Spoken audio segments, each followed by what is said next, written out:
વિદ્યાર્થી મિત્રો, good morning. ગયા તાસમાં આપણે સ્વાધ્યાય 5.1 આંકડાશાસ્ત્રમાં સ્વાધ્યાય 5.1નો બીજો દાખલો આપણે ગણ્યો છે. હવે ત્રીજો દાખલો છે એ તમે ગણશો, ચોથો દાખલો છે એ પણ તમે ગણશો, અને અત્યારે પાંચમા દાખલાની વાત આપણે કરીએ છીએ. ધ્યાન આપો. નીચે આપેલ આવર્તી વિતરણ 38 કંપનીઓના વાર્ષિક ઘસારાની રકમ આપી છે. તમારે કાર્લ પિયર્સનની પદ્ધતિથી વિષમતા અને વિષમતાક શોધવાની છે અને વિષમતાનો પ્રકાર જણાવવાનો છે. હવે અહીંયા મિશ્ર પ્રકારનું આવર્તી વિતરણ છે. એ તમે જો પહેલાં આપ્યા છે તમને 7, 9 અને 10 આ મધ્ય કિંમત આપી છે, અને ત્યાર પછી 11 થી 20, 21 થી 34 અને 25 થી 36. એટલે કે તમને અહીંયા અસતત આવર્તી વિતરણ અને સતત આવર્તી વિતરણ, ટૂંકમાં મિશ્ર પ્રકારનું આવર્તી વિતરણ આપેલું છે. પરિણામે અહીંયા બહુલક શોધી શકાય એમ નથી.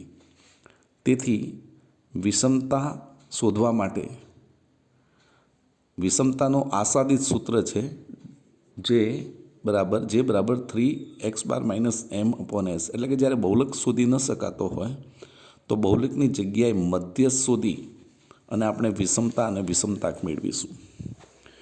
તો ધ્યાન આપો મિત્રો, આ દાખલામાં પહેલાં આપણે વર્ગો લખ્યા છે, પછી f આવૃત્તિ લખી દઈએ છીએ. જેમ દાખલો છે એ પ્રમાણે લખી દઈએ છીએ. જો 7, 9, 10 અસતત વિતરણ છે, અને ત્યાર પછી સતત એટલે કે વર્ગો આપેલા છે 11 થી 20, 21 થી 24 અને 25 થી 36.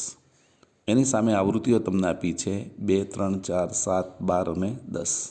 એનો સરવાળો 38 થાય છે. આપણે મધ્ય કિંમત શોધીશું. તો x બરાબર મધ્ય કિંમત શોધીએ છીએ. ધ્યાન આપો, 7 છે એ મધ્ય કિંમત આપેલી છે એટલે 7ના 7 રહે. પછી 9 છે અને 10 છે, આ મધ્ય કિંમતો તમારે એમને એમ લખી દેવાની છે. હવે વર્ગ આવે છે 11 થી 20.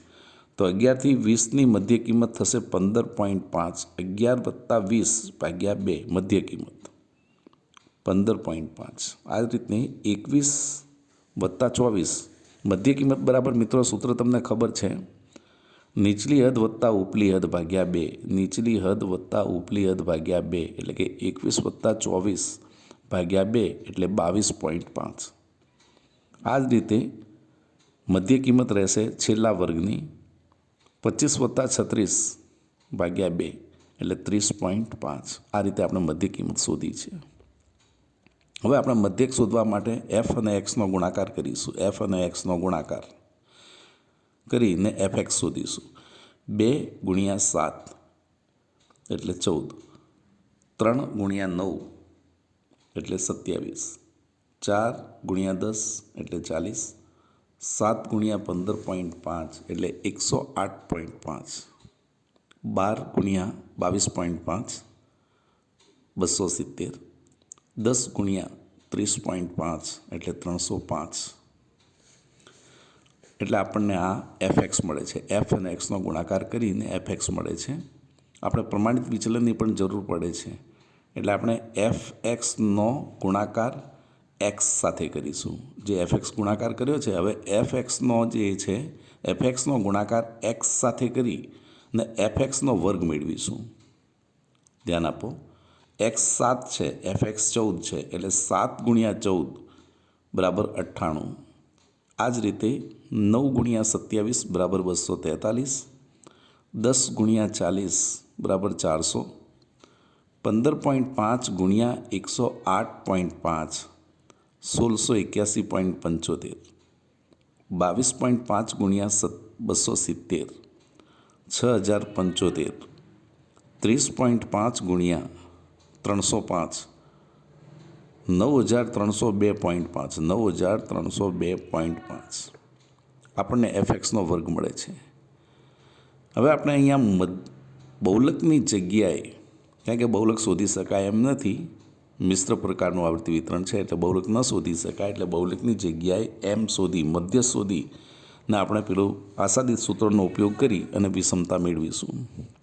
તો CF મેળવીએ છીએ. CF બરાબર સંચય આવૃત્તિ 2 + 3 5, 5 + 4 9, 9 + 7 બરાબર 16, 16 + 12 બરાબર 28 ને 28 + 10 બરાબર 38. મિત્રો એફએક્સનો સરવાળો કરો. એફએક્સનું જે ખાનું છે એનો સરવાળો કરીશું એટલે સિગ્મા એફએક્સ મળે 764.5. એફએક્સનો વર્ગ શોધ્યો છે, હવે એનો સરવાળો કરીશું તો સિગ્મા એફએક્સનો વર્ગ મળે છે 17,800.25. 17,800.25. હવે આપણે એક્સ બાર, તો એક્સ બાર બરાબર સિગ્મા એફએક્સ અપોન એન એટલે કે 764.5 ભાગ્યા 38 એટલે 20.12. આ રીતે એમ શોધીશું. એમ બરાબર n/2 મૂળ અવલોકન. હવે એન ટોટલ આવૃત્તિની સંખ્યા છે 38, તો 38 ભાગ્યા 2 બરાબર 19. હવે 19મું અવલોકન છે એની સંચય આવૃત્તિ 28માં સમાવેશ થાય છે. આ 19મું અવલોકન છે એનો સમાવેશ સંચય આવૃત્તિ 28માં થાય છે ને 28ની સામેનો જે વર્ગ છે એ આપણો મધ્યસ્થ વર્ગ નક્કી થાય છે. તો મધ્યસ્થ વર્ગ નક્કી થાય છે 21 થી 24. આમ તો મધ્યસ્થ આપણે શોધેલો છે. એમ બરાબર L + n/2 - CF/F × C. L બરાબર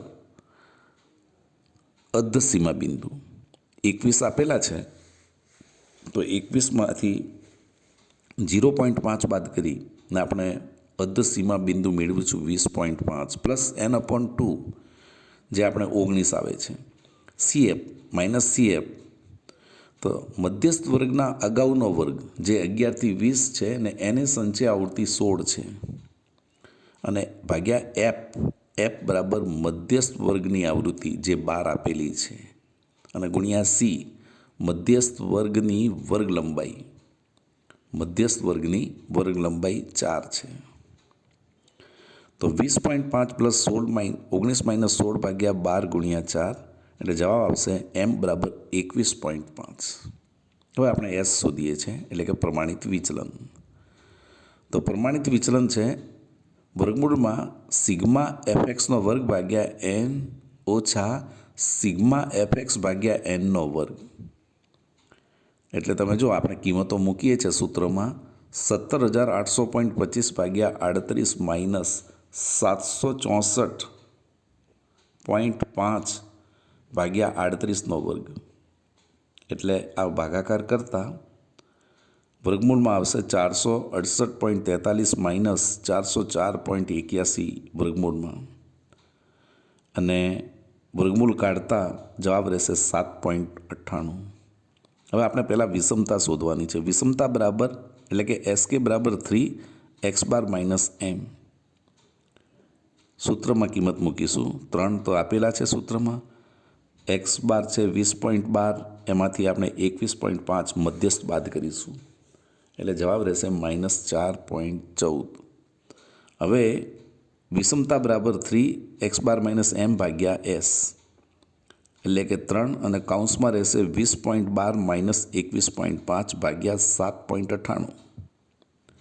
જવાબ આવે છે મિત્રો -0.52. તો આ રીતે આપણે દાખલા નંબર 5ની વાત પૂરી કરી છે. હવે એક દાખલા નંબર 7 છે એને પણ આપણે ચર્ચા કરી લઈએ છીએ મિત્રો. ધ્યાન આપો. દાખલા નંબર 7 ધ્યાન આપો. હવે દાખલા નંબર 7માં તમે જો આવૃત્તિ વિતરણ આપેલું છે અને દાખલો ગણવા જેવો છે. વર્ગો આપ્યા છે -3 થી -1, -1 થી 5, 5 થી 11, 11 થી 19, 19 થી 23, 23 થી 27. હવે અહીંયા અસમાન વર્ગ લંબાઈવાળું આવૃત્તિ વિતરણ છે. અસમાન વર્ગ લંબાઈવાળું આવૃત્તિ વિતરણ છે. તેથી બહુલક શોધી શકાય એમ નથી. એટલે જે હમણાં આપણે બીજો દાખલો 5મો દાખલો ગણ્યો ને આ જ રીતે બહુલક શોધી શકાય એમ નથી. તેથી બહુલકની જગ્યાએ આપણે મધ્યસ્થ શોધીશું. વર્ગો આપ્યા છે. હવે આ જે વર્ગો આપ્યા છે એના સામે એપ આપેલો છે 4, 14, 20, 14, 5, 3 આવૃત્તિ આપેલી છે દરેક વર્ગની. આપણે મધ્ય કિંમત શોધીએ છીએ. મધ્ય કિંમત માટે તમને ખબર છે નીચલી હદ વત્તા ઉપલી હદ ભાગ્યા 2. તો પહેલા વર્ગ માટેની મધ્ય કિંમત ધ્યાન આપવા આપણે શોધીએ છીએ. -3 વત્તા -1 એટલે એનો સરવાળો કરો તો -4 આવે, અને -4/2 એટલે -2 રહેશે મધ્ય કિંમત પહેલા વર્ગની. બીજા વર્ગ માટેની મધ્ય કિંમત છે -1 + 5, -1 + 5 એટલે 4, અને 4/2 એટલે વત્તાના 2, 4/2 એટલે વત્તાના 2. આ તમારી મધ્ય કિંમત રહેશે. 5 + 11 એટલે 16, ને 16 + 2 એટલે 16/2 એટલે 8 મધ્ય કિંમત. 11 + 19 એટલે 30, ને 30 + 2/15 મધ્ય કિંમત આવશે. 19 + 23/2 એટલે 21, અને 23 + 27 50, અને 50/2 એટલે મધ્ય કિંમત આવશે 25. હવે ડી શોધીશું. ડી બરાબર x માઇનસ એ. ડી બરાબર x માઇનસ એ. આ જે આપણે મધ્ય કિંમતો શોધી છે એમાંથી આપણે ધારેલો મધ્યક શોધવાનો છે.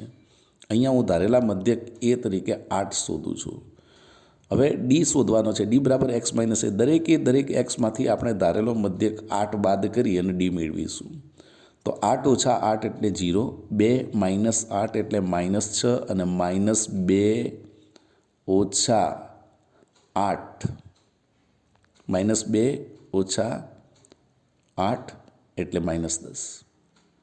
15 - 8 એટલે 7, 21 - 8 એટલે 13, અને 25 - 8 એટલે 17. ડી મળી ગયું. એફ અને ડીનો ગુણાકાર કરીએ છીએ. 4 × -10 એટલે -40, 14 × -6 એટલે -84, 20 × 0 0, 14 × 7 એટલે 98. એફડી, એફ અને ડીનો ગુણાકાર છે. 5 × 13 એટલે 65, અને 3 × 17 એટલે 51. એફડી મળી ગયો. એફ અને ડીનો ગુણાકાર ડી સાથે કરીને એફડી વર્ગ મેળવીશું. એફડીનો વર્ગ તો તમે જો -10 × -40 એટલે વત્તાના 400, -6 × -84 એટલે વત્તાના 504, 7 × 98 એટલે 686, 13 × 65 845, 17 × 51 867. સીએફ શોધીશું. કારણ કે બહુલક મળે એમ નથી, બહુલકની જગ્યાએ આપણે મધ્ય શોધવાનો છે. સીએફમાં તમે જો 4 + 14 એટલે 18, 18 + 20 એટલે 38, 38 + 14 એટલે 52, 52 + 5 એટલે 57, અને 57 + 3 એટલે 60. સૂત્ર છે મધ્યક શોધવાનું. x બાર બરાબર a + સિગ્મા FD/n. એ ધારેલો મધ્યક છે 8 વત્તા સિગ્મા FD. તમે જો સરવાળો કર્યો છે 90. FDનો સરવાળો સિગ્મા FD 90/60. x બાર આવે છે 9.5. મધ્યક શોધીશું. m બરાબર n/2 મું અવલોકન 60/2 બરાબર 30મું અવલોકન. હવે 30નો સમાવેશ CF 38માં થાય છે. 30નો સમાવેશ CF 38માં થાય છે. તો 38 સામેનો વર્ગ છે 5 થી 11 એ આપણો m વર્ગ બનશે. m બરાબર L + n/2 - CF/F × C. આ સૂત્ર છે. L એટલે અર્ધસીમા બિંદુ. આ આપણને અહીંયા નિવારક આવૃત્તિ વિતરણ આપેલું છે, એટલે અર્ધસીમા બિંદુ અહીંયા 5 રહેશે. 5 + n/2 30 CF મધ્યસ્થ વર્ગની અગાઉનો વર્ગની સંચય આવૃત્તિ 18.